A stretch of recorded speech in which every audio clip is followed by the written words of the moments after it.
मध्य प्रदेश के भोपाल में महंगाई को लेकर कांग्रेस का विराट प्रदर्शन। प्रदेश अध्यक्ष और पूर्व मुख्यमंत्री कमलनाथ अपने बंगले से बाहर गेट पर आए। उन्हें देखकर कार्यकर्ताओं में जोश बढ़ा। भीड़ को पार करते हुए उन्होंने सिलेंडर पर फूल चढ़ाए, तालियां बजी, नारेबाजी हुई, बंगले के आसपास नारे गूंजे। फिर कमलनाथ जी ने 1.5 मिनट तक भाषण दिया और प्रदर्शन खत्म।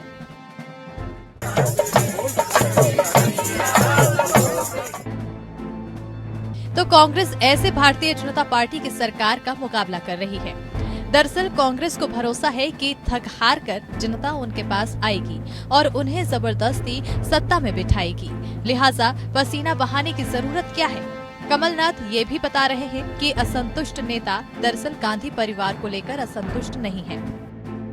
G23 मेरे से बहुत नजदीक है, मेरे साथी रहे हुए हैं, सालों से मेरे साथी रहे हैं। उनकी ऐसी कोई डिमांड नहीं, और जो उनकी डिमांड थी सभी तो स्वीकार कर ली कि चुनाव करवा लीजिए, अब चुनाव करवा रहे हैं। तो चुनाव बिना मेंबरशिप करे हुए और सही मेंबरशिप करे हुए हो नहीं सकती। तो मेंबरशिप होने वाली है 3 महीने में, ये चुनाव होने वाले हैं 3 महीने में, इसमें सब बात सामने आ जाएगी।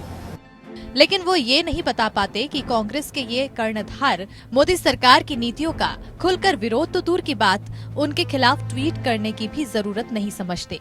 दरअसल जिन शत्रपों के सहारे कांग्रेस आला कमान सियासत करता रहा है, अब वही शत्रप उसकी बाह मरोड़ने से बाज नहीं आ रहे हैं।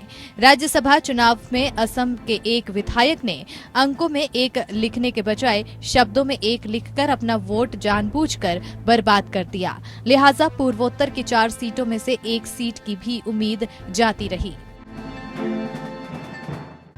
लेकिन ये पहला मौका नहीं है। गोवा में पिछली बार 17 सीटें जीतने के बावजूद फैसले लेने में देरी की गई और मोदी जी को प्रदेश तोहफे में दे दिया गया था। पंजाब और उत्तराखंड में तो सत्ता पाने के लिए चुनाव से पहले ही जबरदस्त मार मचाई गई। कांग्रेस ने सिखाया कि जीती हुई बाजी हारी कैसे जाती है। हालत ये है कि 6 राज्यों में पार्टी अपने प्रदेश अध्यक्ष नियुक्त नहीं कर पा रही है। गोवा में जरूर अमित पाटकर को नियुक्त किया गया है, लेकिन दूसरे नेता कब उन्हें जमीन पर उतार लाएंगे कहना मुश्किल है। बिहार में तो प्रदेश अध्यक्ष मदन मोहन झा ने पार्टी की हार के बाद ही इस्तीफे की पेशकश की थी, लेकिन आला कमान को सुध लेने का मौका ही नहीं मिला। पश्चिम बंगाल में करारी हार मिली थी, लेकिन वहां भी पार्टी प्रदेश अध्यक्ष अब तक तलाश नहीं कर पाई है। वहां अधीर रंजन चौधरी ही अध्यक्ष का काम देख रहे हैं, जो लोकसभा में विपक्ष के नेता भी हैं। जाहिर है कि वो संसद से फुर्सत मिलने पर ही संगठन का काम देख पाएंगे। यूपी में अजय कुमार डल्लू ने इस्तीफा दे दिया। 15 दिन बाद भी नया अध्यक्ष दिया लेकर तलाशा जा रहा है। पंजाब, गोवा और उत्तराखंड में अब तक नेता प्रतिपक्ष तक नहीं चुना जा सका। न ही इन राज्यों में संगठन की ओर से अध्यक्ष मनोनीत किया गया है। पंजाब और उत्तराखंड में गुटबाजी की वजह से अब तक नाम नहीं फाइनल हो सका है। पंजाब में तो आपस में गुत्था गुट एक दूसरे को गधा घोड़ा तक बता रहे हैं। अध्यक्ष पद की दौड़ में शामिल रवनीता बिट्टू ने तो यहाँ तक कहा कि गधे से सर मरवा दिया गया। कभी ये तो सुना था भी गीदड़ों से शेर इकट्ठे जब गीदड़ हो जाते हैं ना, वो एक शेर को मार लेते हैं, शिकार कर लेते हैं। पर जिसका आप नाम ले रहे हैं ना, नवजोत सिद्धू जी का जी, उन्होंने तो मैं अब क्या कहूँ, गधों से शेरों को मरवा दिया, गधों से शेरों को मरवा दिया है। इससे ज्यादा कोई दुख की बात मैं बोल नहीं सकता। कांग्रेस के फ्रंटल संगठनों की हालत तो और भी बदतर है। ये बात अलग है कि लंबे वक्त से सत्ता में नहीं होने की वजह से कांग्रेसियों में भी जिम्मेदारियां उठाने में कोई दिलचस्पी नहीं रही। लेकिन आला कमान ने किसान कांग्रेस और आदिवासी कांग्रेस से जैसे संगठनों के लिए अध्यक्ष तलाशने की जरूरत भी नहीं समझी। हालात ये है कि महिला कांग्रेस अध्यक्ष पद तब से खाली पड़ा है जब से सुष्मिता देव पार्टी छोड़कर टीएमसी में गई हैं। समझा जा रहा है कि संगठन चुनाव के बाद इन पदों को भरा जाएगा, जो सितंबर माह में होने जा रहा है। दरअसल पार्टी के भीतर लोकतंत्र बहाली की लड़ाई के नाम पर G23 नेता राज्यसभा सीट के लिए दबाव बनाने में जुटे हुए हैं। The Congress party should make sure that they remain united.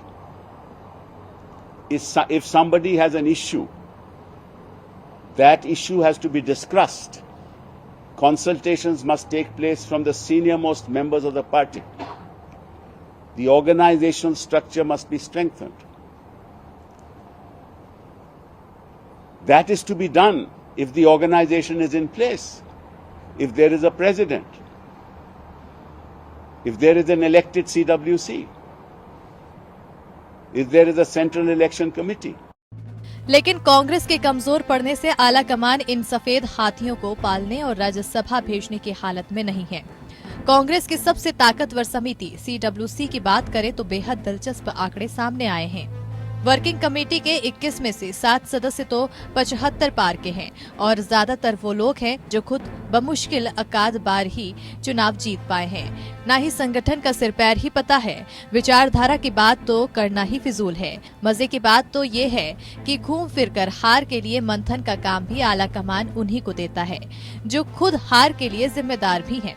Ajay Maken Punjab में स्क्रीनिंग कर रहे थे, पार्टी रसातल में चली गई। अंबिका सोनी 80 बरस पार कर चुकी हैं, लेकिन पंजाब में उठापटक की इंजीनियरिंग में माहिर बताई जाती हैं। आनंद शर्मा 69 साल के हो चुके हैं, ज्यादातर जिंदगी राज्यसभा में ही गुजार दी या फिर मंत्री बनकर। हिमाचल यूथ कांग्रेस अध्यक्ष पद के बाद से संगठन से नाता ही टूट गया। ऊपर की राजनीति करते हैं। वहीं राहुल गांधी के करीबी होने की वजह से केसी वेणुगोपाल महासचिव बने हुए हैं, लिहाजा पार्टी की पराजय का जिम्मेदार उन्हें ही माना जाता है। मुकुल वासनिक, रणदीप सिंह सुरजेवाला, तारिक अनवर समेत ज्यादातर नेताओं पर चुनाव ना जीत पाने के आरोप लगते रहे हैं। वहीं स्थायी आमंत्रित सदस्य भी होते हैं।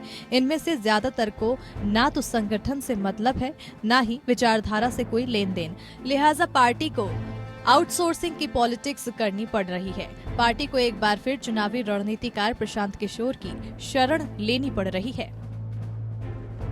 कांग्रेस को अभी मोदी शाह के गढ़ गुजरात में विधानसभा चुनाव में उतरना है, लेकिन आत्मविश्वास डोल रहा है। लिहाजा लेवा पाटीदारों के बीच अच्छी साख वाले सामाजिक नेता नरेश पटेल को पार्टी में लाने की कोशिश जारी है। उनके चेहरे पर चुनाव लड़ने की तैयारी है। वहीं पटेल का कहना है कि वो प्रशांत किशोर के बगैर कांग्रेस में नहीं आएंगे। प्रशांत किशोर गुजरात के लिए काम शुरू कर चुके हैं। उनके वफादारों को पार्टी में ओहदे दिए जा रहे हैं।